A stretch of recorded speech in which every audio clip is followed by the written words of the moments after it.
My husband is away at the moment, so we've asked our son-in-law Devon to explain the whole setup and how it works.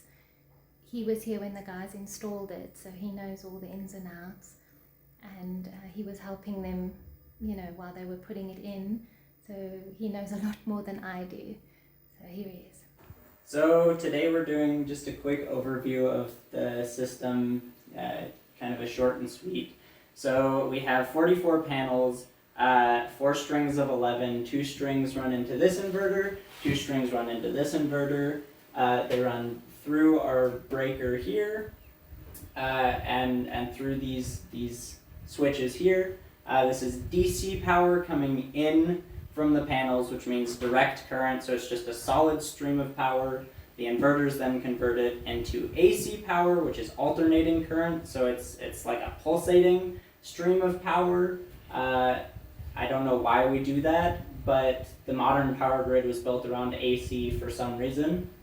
On our breaker box over here, we originally were grid tied. We're not currently grid tied. So this far left breaker switch up is on, that was for the grid. This is for our inverters, this AC out.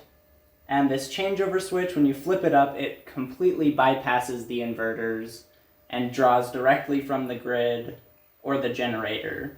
But down, it's drawing through the inverters. We have a battery bank of 4 lithium-ion batteries. Eventually, the idea is to get a 5th and to get a second bank of 5, but this stuff's expensive, so you have to take it in steps. And it comes down to this display here. You can see our battery percentage here, which is also displayed, this tall green bar, which is also displayed on the front of the batteries. And then in this top left-hand corner, we have the power coming in from the solar panels. Over here, we have the power going out to the house in the top right-hand corner. In the bottom left-hand corner, we have power being drawn from the batteries. So it's currently negative because our batteries are being charged, and therefore there's negative power being drawn off the batteries. And then the bottom right-hand corner here is grid, because we're not currently grid tied. There's nothing coming from the grid. Now we have 2 inverters, because this inverter here is the master inverter. So basically this inverter is the brain. It tells this inverter what to do and how to do it. This inverter is the slave, so it more or less does all of the work. This inverter also does work, but interestingly enough, it delegates more load to this inverter.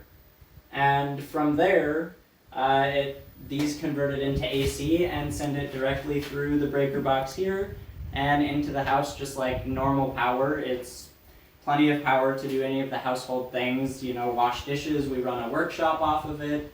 I don't know the exact specs of this system, but I believe that will come in a later video.